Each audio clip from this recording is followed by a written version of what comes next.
Assalamu alaikum dear students, welcome to all of you. आज का जो हमारा टॉपिक है that is concepts of costs या थ्योरी ऑफ कॉस्ट्स। आज से हम स्टार्ट करेंगे। इस चैप्टर में हम पढ़ेंगे concept of costs, short term costs of production, fixed and variable costs, behaviour of fixed cost, variable cost and total cost. Second जो फिर इसमें टॉपिक है that is average cost, fixed cost and variable components, fixed and variable components of average cost, marginal cost estimation and behavior of marginal cost, फिर last पे relationship between average, marginal and total cost. First we will look at the concept of cost. All the output which a firm produces need some types of inputs to produce those output. That means कि जो भी एक firm कुछ output produce करती है उसके लिए कुछ इनपुट्स हमें चाहिए। Inputs means factors of production which help us in the production of that commodity. For example, अगर एक बेकरी वाला है जो ब्रेड्स प्रोड्यूस करता है, ब्रेड बनाता है, तो उसके लिए उसको कुछ इनपुट्स चाहिए, जैसे कि उसको फ्लार चाहिए,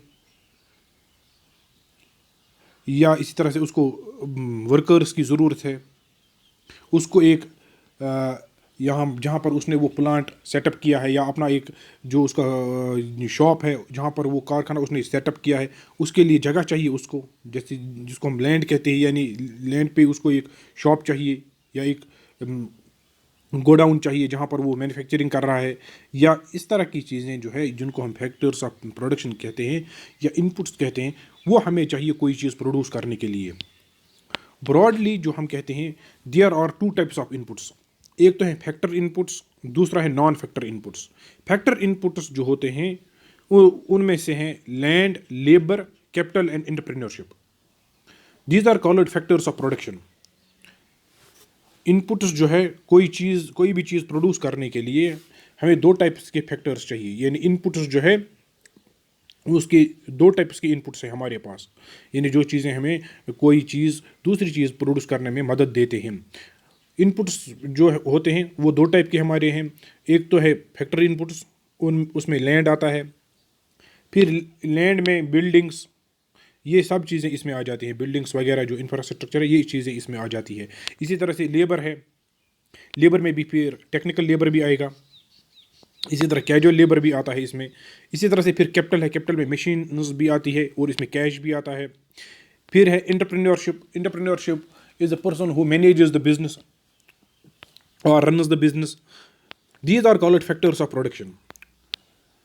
Next जो इनपुट हमारा है that is non factor inputs. Non factor inputs में हमारा आता है रॉ मटेरियल्स। रॉ मटेरियल्स जिससे फिर हम डायरेक्टली कोई चीज़ प्रोड्यूस करते हैं। Now the cost refers to the expenditure incurred by a producer on the factor as well as non-factor inputs for a given amount of output of a commodity.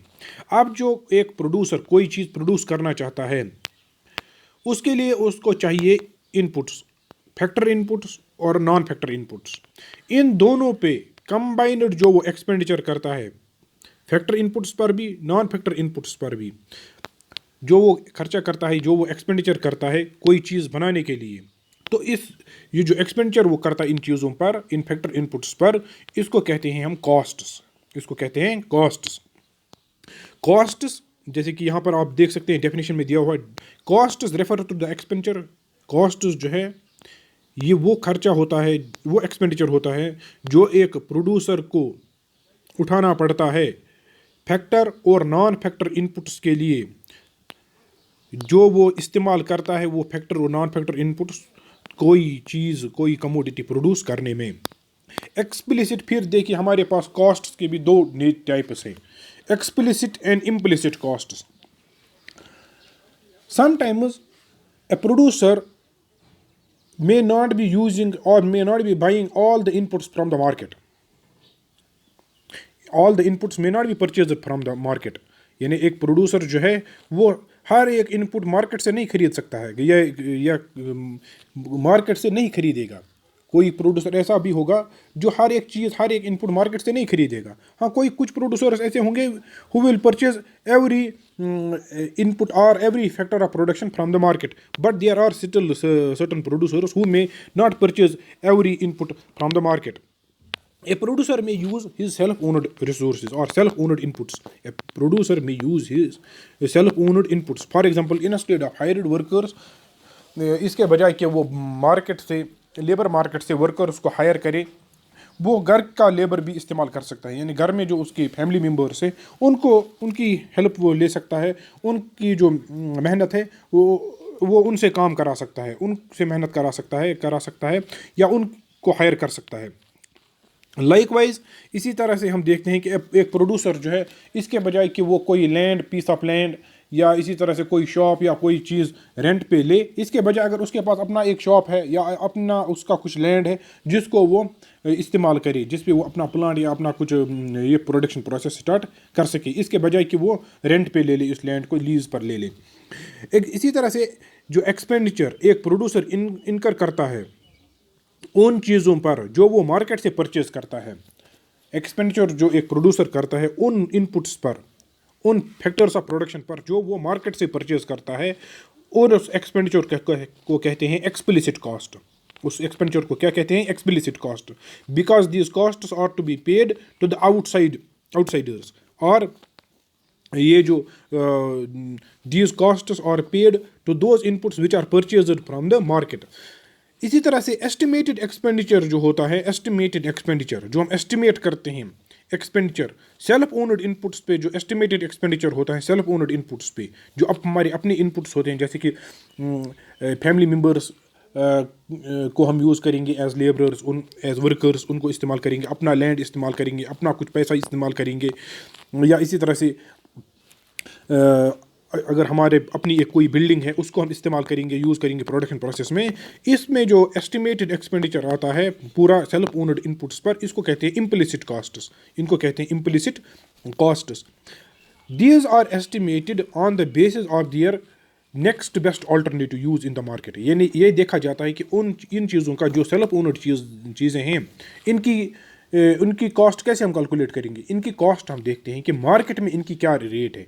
अगर हम अपनी कोई दुकान इस्तेमाल करते हैं, इसके बजाय कि हम उसको रेंट पे दे दें या हम रेंट पे ले दूसरी कोई दुकान अपनी बिजनेस चलाने के लिए, हम ये देखेंगे कि अगर हम अपना दुकान जो है, जो हम इस्तेमाल करते हैं, इसको कितनी रेंट हमें मिलती अगर हम इसके बजाय कि हम खुद यूज़ करते, कि हम इसको अगर किसी और को रेंट पे देते तो वो कितना इसको किराया देता, कितना वो रेंट देता। तो इस तरह से हम कैलकुलेट करते हैं कि उसका अपनी ये सेल्फ ओन्ड जो इनपुट्स हैं उनकी रेट्स जो है या उनका कॉस्ट जो है कैलकुलेट करते हैं। इन इकोनॉमिक्स में टोटल कॉस्ट जो होता है, it is estimated considering both the components और both the elements of the costs, that is explicit cost and implicit cost. Both components of the costs are और both elements of the costs are included in the concept of costs in economics. Therefore, total cost is equal to explicit cost plus implicit cost. Explicit cost means expenditure on the purchase of inputs from the market. जो हम inputs market से purchase करते हैं उन पे जो expenditure होता है उसको एक्सप्लिसिट कॉस्ट कहते हैं। Implicit cost means estimated expenditure on the use of self owned factors. यानी वो एक्सपेंडिचर जो हम एस्टिमेट करते हैं उन चीज़ों पर जो एस्टिमेटेड एक्सपेंडिचर होता है जो हमारी सेल्फ ओन्ड फैक्टर्स होते हैं या सेल्फ ओन्ड इनपुट्स होते हैं। देखिए अभी इनका ये जो एक्सपेंडिचर है ये हम एस्टिमेट करते हैं on the basis of their market value. फिर है selling cost and production costs. These are two different concepts. Selling costs are different from production costs. Selling costs refer to those costs which a producer incurs in promoting the sale of his commodity or the sale of his products. Selling costs are those costs which a producer incurs in order to promote the sale of his commodity or the sale of his products. Expenditure, for example, on advertisement or endorsement of the products is an example of selling costs. Production costs refer to the expenditure incurred by a producer used in the process of production on factor as well as non-factor inputs. Production costs जो है these refer to the expenditure incurred by a producer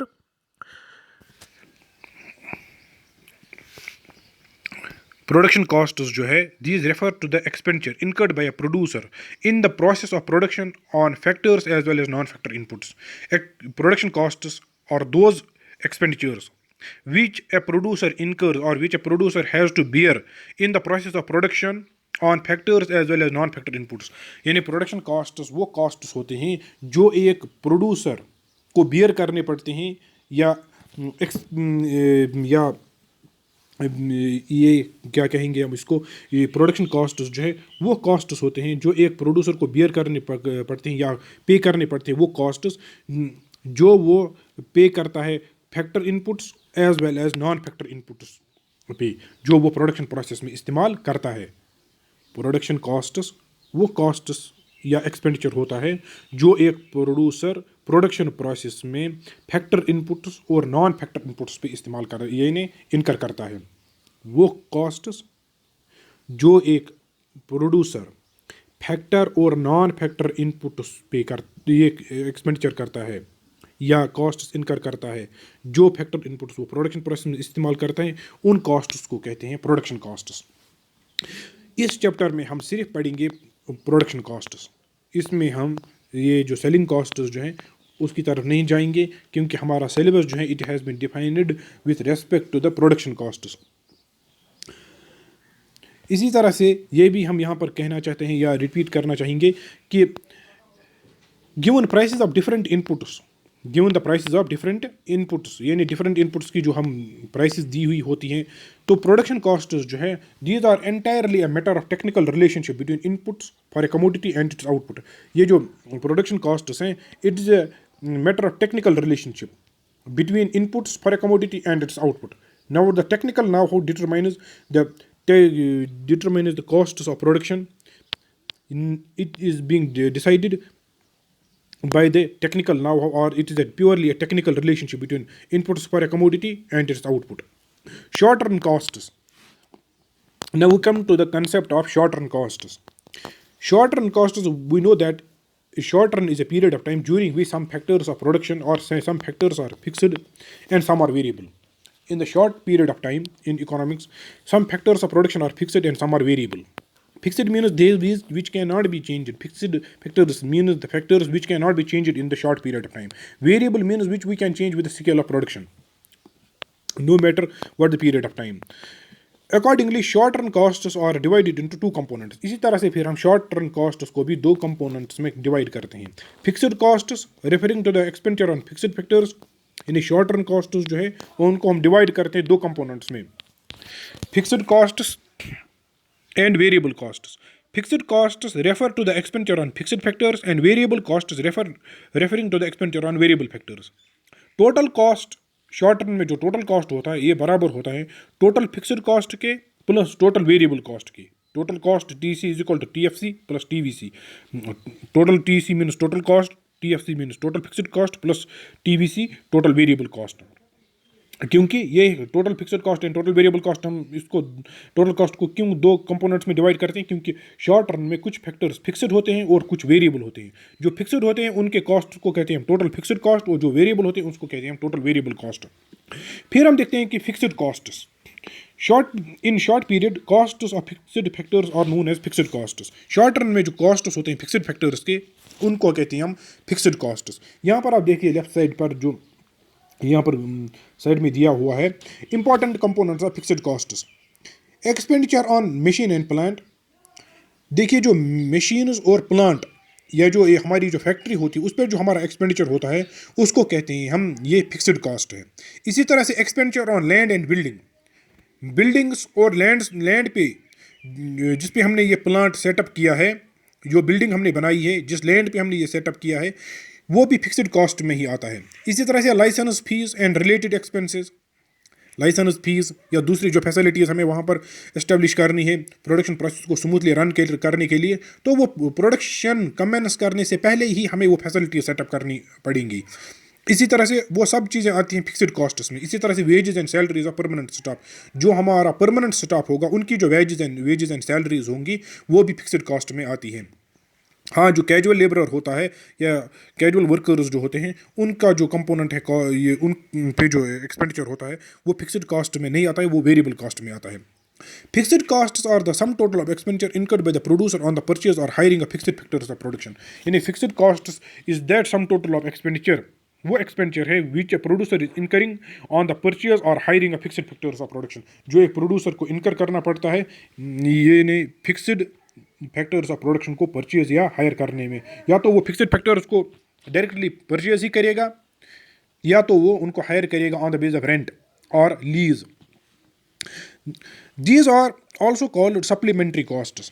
Fixed costs are also called supplementary costs और overhead costs. Overhead costs भी हम इनको कहते हैं और indirect costs भी हम इनको कहते हैं। ये इसलिए क्योंकि these are not directly related to production, यानी चाहे हम प्रोडक्शन करें या ना करें, these costs will have to be incurred. अगर हम सपोज फॉर एग्जांपल हमने एक फैक्ट्री सेटअप की है या इसी तरह से एक बिल्डिंग हमने कंस्ट्रक्ट की है कोई फैक्ट्री बनाने के लिए, लैंड भी हमने एक्वायर की है, बिल्डिंग भी बनाई है, मशीनरी भी सेटअप की है, कोई प्लांट या कोई फैक्ट्री वहाँ पर चलाने के लिए, कोई किसी चीज़ की प्रोडक्शन करने के लिए। अब अगर हम वहाँ पर प्रोडक्शन करें या ना करें, ये जो कॉस्ट हमने इनकर किया है ये तो हो ही जाएगा, चाहे हम प्रोडक्शन करें या ना करें। ये कॉस्ट जो हमने ये इनकर किया है we have to bear it. It is not going to change with our scale of production. ये हमारी scale of production से change नहीं होगा। These costs do not change with the change in output. ये जो costs होते हैं fixed costs, supplementary costs, overhead costs, ये एक ही type of costs के different names हैं। Indirect cost, these do not change with the scale of output. Even when output is zero, fixed costs remain the same. अगर हमारा output zero भी रहता है, suppose for example हमने setup किया है एक प्लांट या एक फैक्ट्री हमने सेटअप की है कार्डबोर्ड बनाने के लिए, कार्डबोर्ड बॉक्सेस बनाने के लिए। अब अगर हम वहाँ फैक्ट्री को आइडल ही रखेंगे, बेकार ही छोड़ेंगे, हम उसको ये यूटिलाइज ही नहीं करते हैं, तो जो मशीन्स बिल्डिंग्स लैंड का जो हमने कॉस्ट इनकर करना था वो तो हमने किया है इनकर कॉस्ट, अब हमने उसको आइडल छोड़ा है। अब इससे जो है अब अगर हम प्रोडक्शन जीरो भी रखते हैं तो जो कॉस्ट हमने इनकर किया है that is not going to change, that is not, we are not going to recover that cost, तो वो वहाँ पर ही रहेगा, वो सेम रहेगा even if our production is zero. Let us take an illustration in a carpet manufacturing firm. Suppose for example a carpet manufacturing firm is there in which a machine is being installed as a fixed factor, जिसमें एक machine install की गई है जो carpets बनाती है एक fixed factor के तौर पर। यानी क्योंकि हम शॉर्ट टर्म में लेते हैं कि जो फैक्टर्स ये जो मशीन्स होती हैं these are fixed factors. Let us assume that it can make 6 carpets a day. Suppose for example ये जो carpet manufacturing machine है it can make 6 carpets a day and that the cost of hiring the machine is ₹100 per day। और इस machine को higher करने का cost जो है ₹100 पर डे है, यानी ₹100 हमने इसको डेली इसका रेंट देना है, यानी किराया इसको डेली देना है हमें इस मशीन का, that is ₹100 per day. So for example it may seem to you a small amount but we are taking it just for the sake of example. Obviously ₹100 per day is the fixed cost that the producer has to incur even when no carpet is made in a day. So for example now the producer has acquired that machine or he has hired that machine at the cost of ₹100 per day or at the rent of ₹100 per day. Now this fixed cost of ₹100 has to be borne by the producer और has to be incurred by the producer. ये producer को हर रोज़ ये fixed cost जो ₹100 है इसको ये पे करना पड़ेगा। अगर जो वो इस मशीन को बेकार रखेगा या आइडल रखेगा, अनयूटिलाइज्ड रखेगा, यानी अपने प्लांट में यानी अपनी फैक्ट्री में, अगर वो उसको वहाँ पर बेकार भी छोड़ देगा इस मशीन को, फिर भी उसको वो ₹100 का कॉस्ट जो है वो पर डे का उसको पे करना पड़ेगा। Between 0 and 6 carpets in a day the fixed cost would remain 100। और जो 0 to 6 कारपेट्स जो है एक दिन में बनाने के लिए जो फिक्स्ड कॉस्ट है that would remain ₹100 because a machine can make only 6 carpets a day. If we want to increase the production by more than 6 carpets a day, then we will have to hire another machine. That is the different question. Besides expenditure on machine and plant, fixed costs also include components like rent. Expenditure जो होता है machine और plants पर, इसके अलावा fixed costs में rent भी आ जाता है जो हम लैंड पे करते हैं या बिल्डिंग्स पे करते हैं।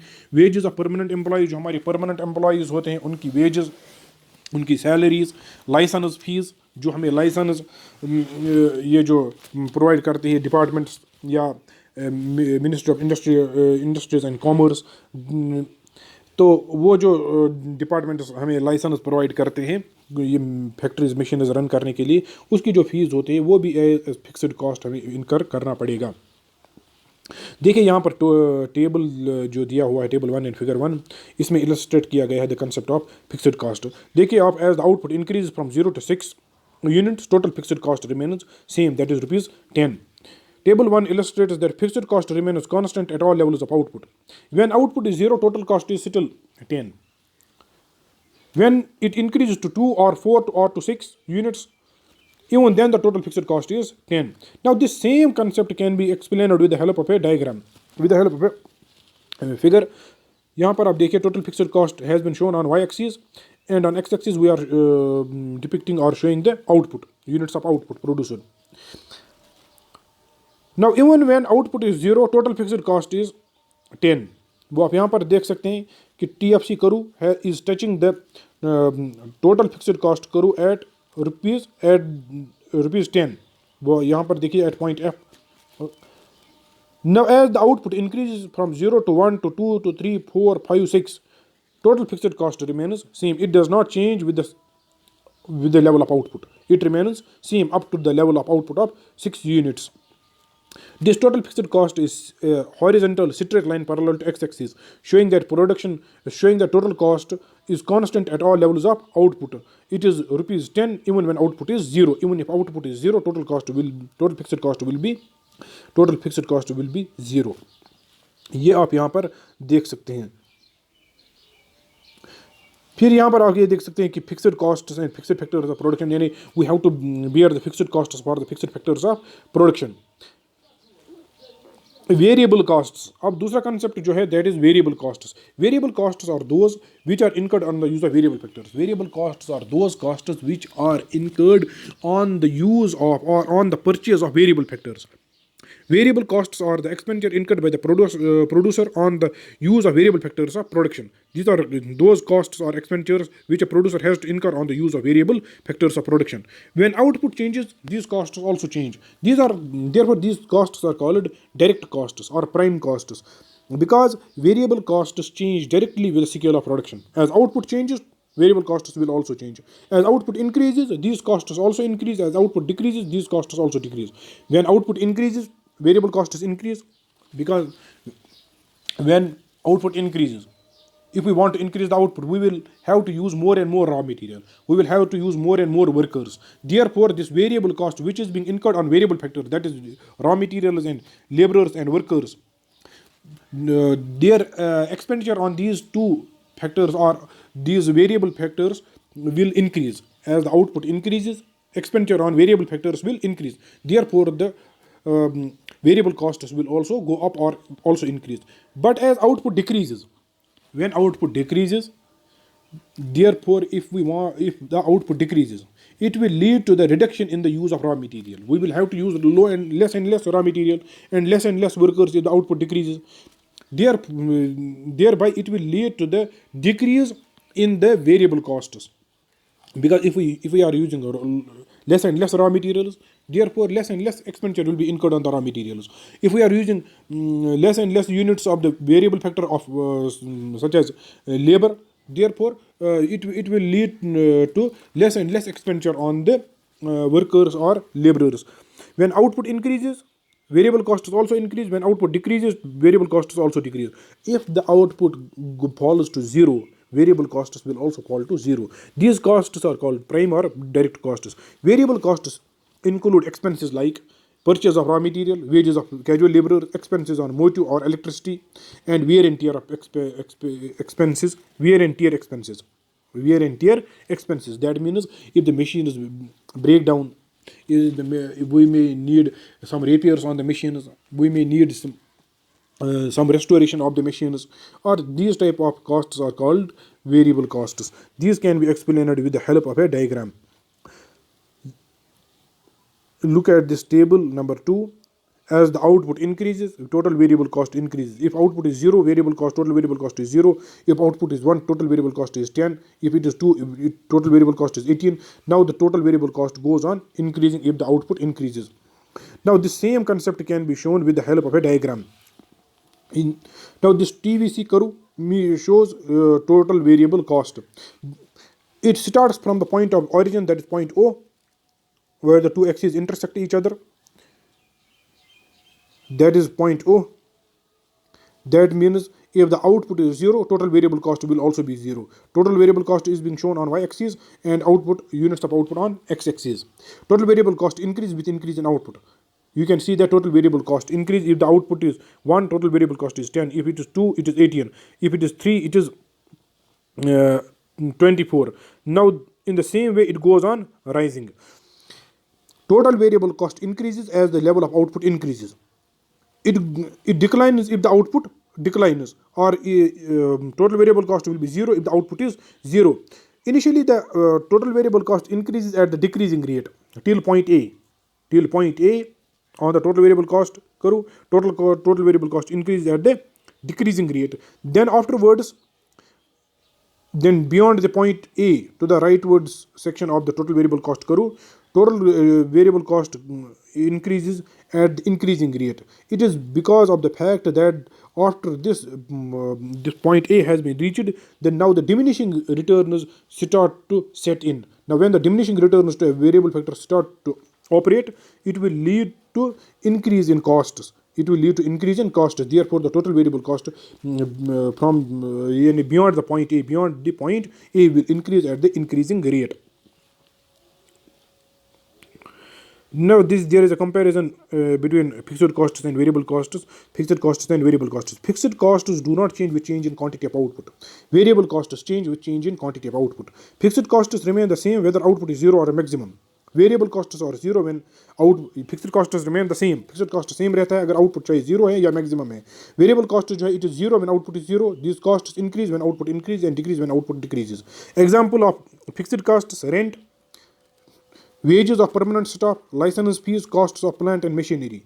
Examples of variable costs are costs of raw material, wages of casual labor, expenses on electricity. इसी तरह से दूसरी जो चीज़ इसमें आती है, एक और चीज़, that is expenses on wear and tear of machinery or the restoration of the machinery, repairing works on the machinery.